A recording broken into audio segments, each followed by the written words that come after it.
Once again, the unexpected has happened. This time, it is coming from Bwala, a chieftain and former spokesperson of the PDP, who is now, according to many, enjoying stomach infrastructure under the APC government.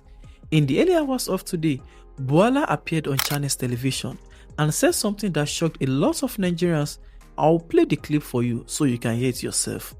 Honestly, nobody expected him to speak with that kind of boldness and confidence. And sincerely speaking, some of these people you are looking at these days, they don't say their conscience finish pata. As many of you already know, all these statements and political gymnastics are connected to the battle for 2027.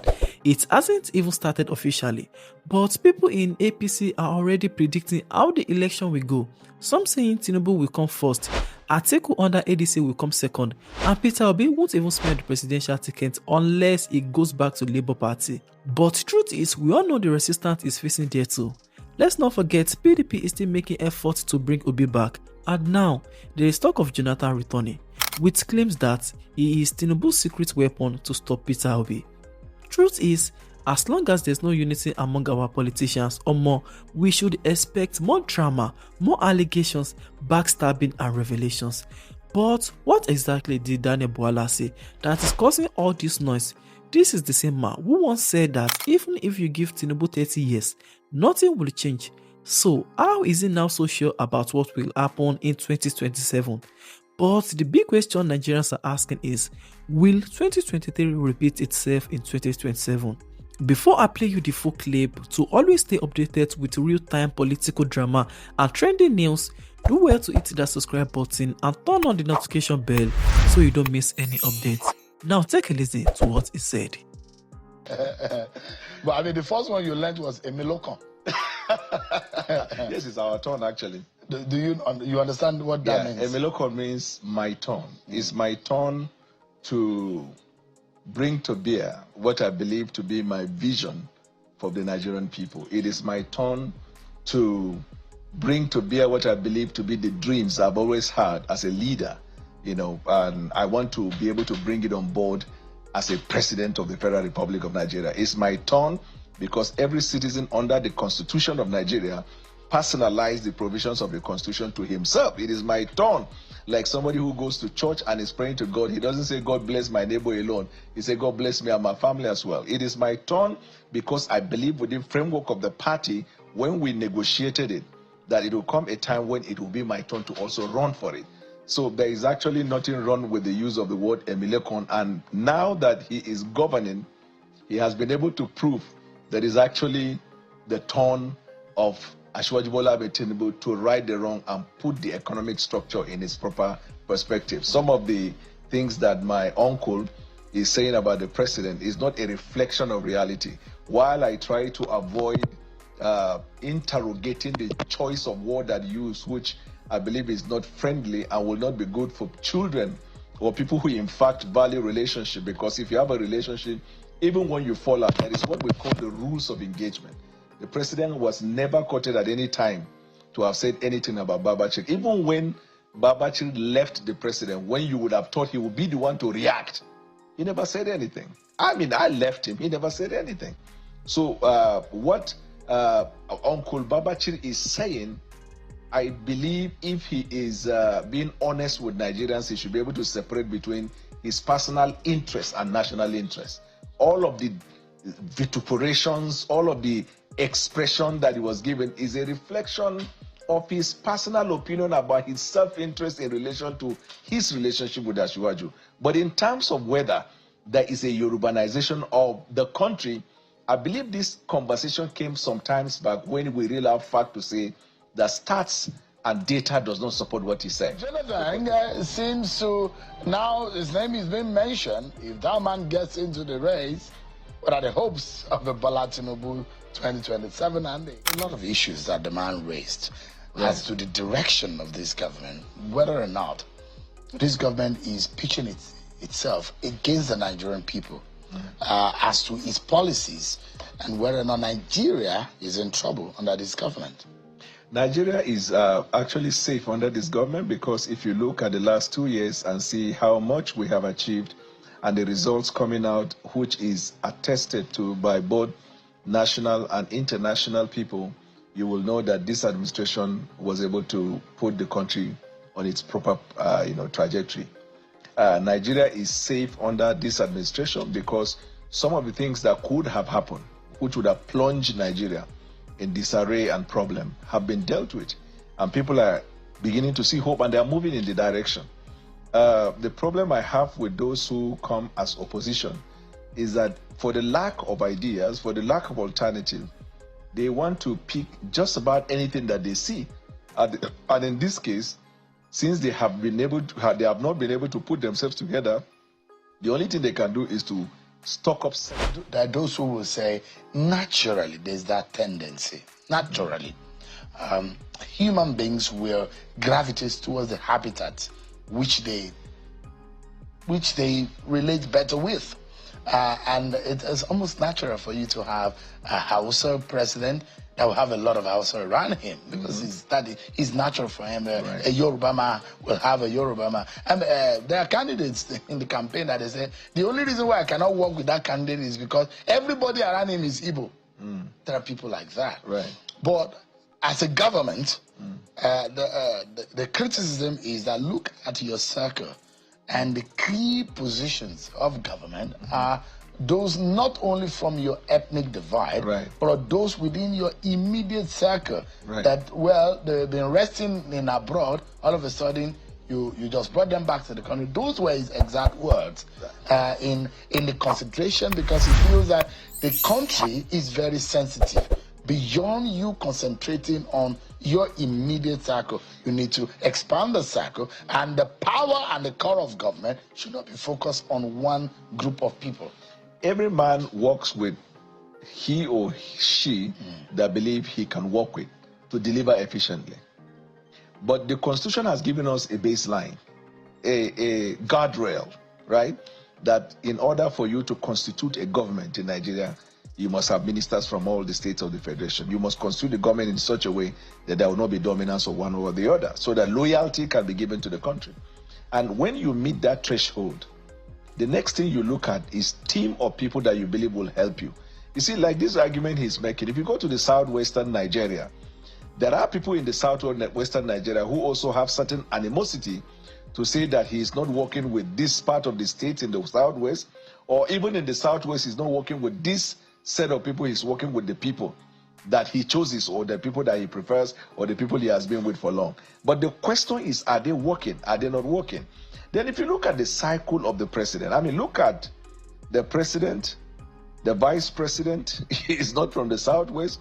The national security advisor is from the northern Nigeria. Is the government also able to internalize some of the criticisms such that, yes, if not all of them 100% are right, but it allows you to be able to take a step backwards to say, what exactly are people saying or thinking? Because it makes this government look like, your critics will say, that this government is aloof, doesn't really know what is going on in the country.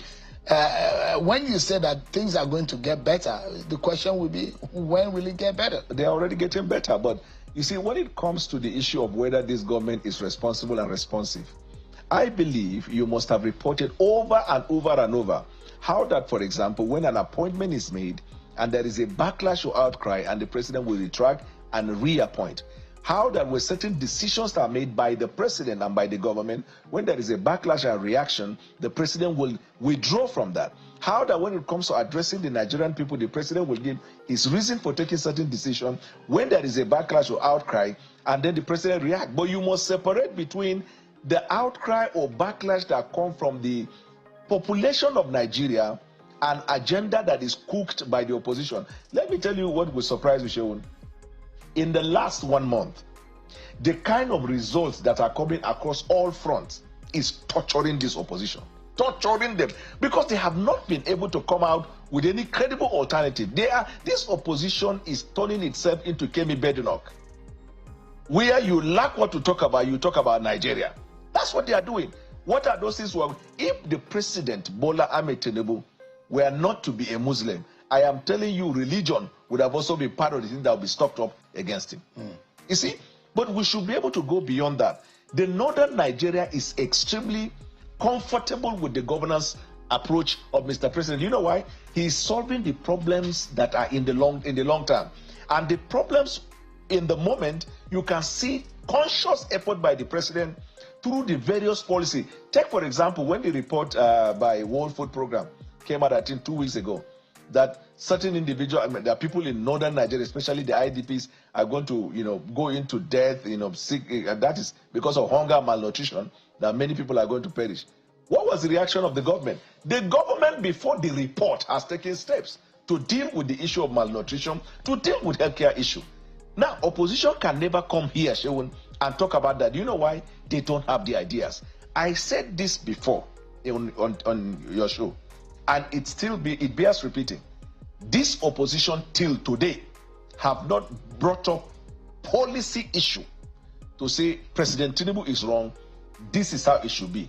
In fact, listening to them, the person who came close to even discussing policy is Peter Obi. Unfortunately, Peter Obi is doing catch and carry. Whenever you subject what he says to forensic analysis, it always comes out as falsehood.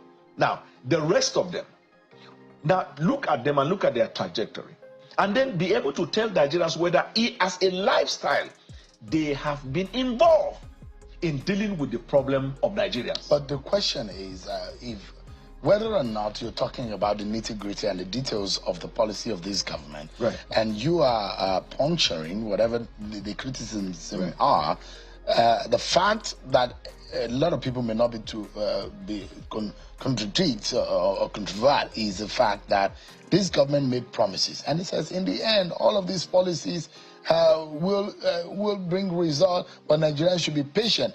That is what we have heard so much on your side, right. And the question that has not been answered effectively is at what point? Is it in the third year, or in the 3.5 year, or on the 4th year, on the 5th year, that Nigerians will get out of this doldrum? You know, I've been Yorubanized. Let me tell you this. And for the upteenth time, what we have been telling Nigerians is not going to happen tomorrow, is happening now. We told them we are going to critically look at education. We provided funding for people, and we have over 300,000 people. It is not tomorrow, Sheun. We told them we are going to look at maternal health issue. You remember the last time I was here, you even testified about cesarean section. We told them we did it. We told them we are going to look at infrastructure because there is a decay in Nigeria. Which part of the country does not have infrastructural development going on? We talked about aviation. We even talked about food, and we provided intervention. But fundamentally, we told them the problem confronting the Nigerian state is that if we don't deal with the issue of lack of revenue and the federating units get the money, people are going to be on the streets of Nigeria. But you have not talked about how this government ditched the country into economic crisis. No. And people, no, just a moment. The transportation cost crisis, food cost crisis, inflation, food inflation, all of these were what this government ditched Nigeria into. And you have not told us when Nigeria is going to get out of it. Those digits that almost doubled, right. All those indices that almost doubled, when are we going to return into the fair line? So this is the answer is in plain sight. When we came, the production went down. OPEC celebrated the fact that we beat the record of OPEC in production. Is it not now? Secondly, Oga, food, I'm talking specifically transport costs. So let me come to I'm food, talking about and then I'll go food to costs, because these are right. issues that affect the more ordinary people than the Babariga wearing and the Emilokan wearing as a politician like you. But here is the answer. The very last time I was here, which was no more than 2 weeks ago, I told you from my village, somebody who was selling food crops, a bag of this, a bag of that, for over 100,000, he struggled and saved them thinking he's going to make more money. And now they are selling for 35, 40, 55,000. It's food. It don't reduce. Transportation and aviation in the last 2 years when we began the policy, it's skyrocketed. Is there not a downward trend at the moment? But the question you are asking, and I want to pose this challenge to everybody and anybody who thinks or knows a bit. You don't have to know a lot about economic. A bit about economic, and if you know something they call reform, is it going to be automatic? We are not running abracadabra government. President Bola Tinubu is not a magician. And there is no country of the world you will go to tonight where a reform will bring result in 24 hours. In fact, what he has done as compared to other countries, which is why international community are praising him, is that they didn't think we were going to even begin to see this result as of this moment. And this is what is happening. If this infrastructure we talked about, Dr. Sheun, you begin infrastructure, it creates job. It boosts trade. It saves people security. And then the value chain will go like that. We talk about foreign investment. Have you heard about the kind of inflows of foreign investment in Nigeria? So sometimes when I get asked, when is the reform going to work? I wonder. We are in it already. But if you are talking of when will the final problem of the common man end, then I want to disappoint you. As long as the earth remaineth, the need of man will continue to be insatiable. What we are doing is putting the basic structure for the Nigerian people to achieve their dreams. The sound of Goodluck Jonathan coming into the fray, I understand that he has destabilized your camp. Let me tell you. How troubled is the APC with that news? Let me adjust the camp, the local camp. I see that some unscrupulous elements are trying to hoodwink former President Goodluck Jonathan to come into politics so they can destroy his reputation, which after he left government, he has been building by becoming an international figure globally. And why do I say that? The southern Nigeria, where President Goodluck Jonathan comes from, have all turned to Asiwaju Bola Ahmed Tinubu and APC. You have seen governors coming. These are the individuals he would have relied on if he's going to run for presidency. Now, the elements that are going to him in the north, asking him to come to run, are they not the ones that chased him away? So what hope does he have that this time around they are calling him because they mean well for him? Then look at the political class that are coming together to cajole him to come into politics. I know President Goodluck Jonathan is smarter than that. But if President Jonathan decides to run, let me tell you, I have seen the political climate in Nigeria today, and I will speak to facts, not conjecture. There is not a single politician that has the capacity to knock off President Bola Tinubu. In what sense? In all fronts. Let me bring some figures to the screen right now, and let's do some analysis. Because I'm not just a bit under the weather. I didn't have the energy. I would have given you a bit more issues for us to chew on. But this is what I brought up a few days ago, to just give Nigerians a breakdown of how President Bola Tinubu won the election the last time around. And if you look at it, the analysis of what is going on and what things are looking like right now, the dynamics might change. You look at where the president got his highest vote, it was in the northwest region of the country. And in fact, Kano gave him the highest vote in the northwest, over 500,000 votes. That was what Kano gave the president. Northwest gave President Bola Tinubu 2.6 million votes. And he got followed by Southwest, his own, though Peter Obi beat him silly in Lagos, his home state, 2.2 million. He got an advantage in the north central and northeast region. In the south and in the southeast, it was nowhere to be found. Apparently 127 votes, 127,000 votes he got in the 5 states of the southeast, considering the fact that the APC controls 2 of the 5 states in the southeast. And look at what happened in the south, had less than 1 million votes. This is just a bit shy of what Kano alone gave him. There are those who are saying that within the first 10 states that you will look at, it's going to be a stiff competition against this president. The 2.6 million votes might not be there again in the northwest, considering the fact that if he doesn't take any candidate from a very strong candidate, especially with President Muhammadu Buhari dead, and he's gone with his 12 million possible votes, there's going to be a problem in the northwest and in the northeast for him. You see these figures? You know why this thing is quite funny to me? This was the worst moment of President Bola Ahmed Tinubu's political trajectory. Do you know why? President Bola Tinubu came at a time when the odds were against him. Even members of the Southwest, I was with him in the primaries and before the primaries. I know prominent figures in the Southwest who turned their back from him.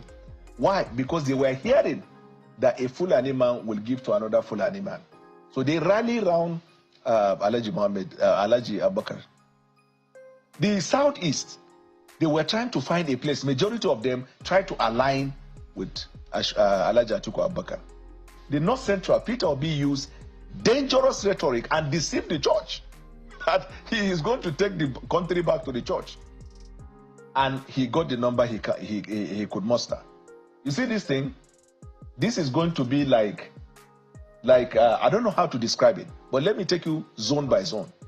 You see the Southeast, I guarantee you President Bola Tinubu is going to get more than 4 times, if not 6 times the value of the vote he got. So because all the governors get 800,000 votes or 700,000 in the Southeast, that's what you're saying? No, he will get up to 2 million. But let me tell you. In the Southeast? Yes. Where will he get that? Let me tell you why. How many votes are there in the Southeast? There are lots of votes. Yeah, but the question is that if Peter Obi is not on the ballot. No, Peter Obi will never. He's a director general in ADC, the coalition of.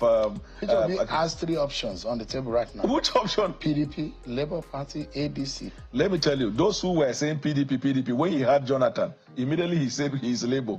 And why he's Labour? He said he swore he never said he's Labour. He is. He said ADC. Then he swore that he's Labour.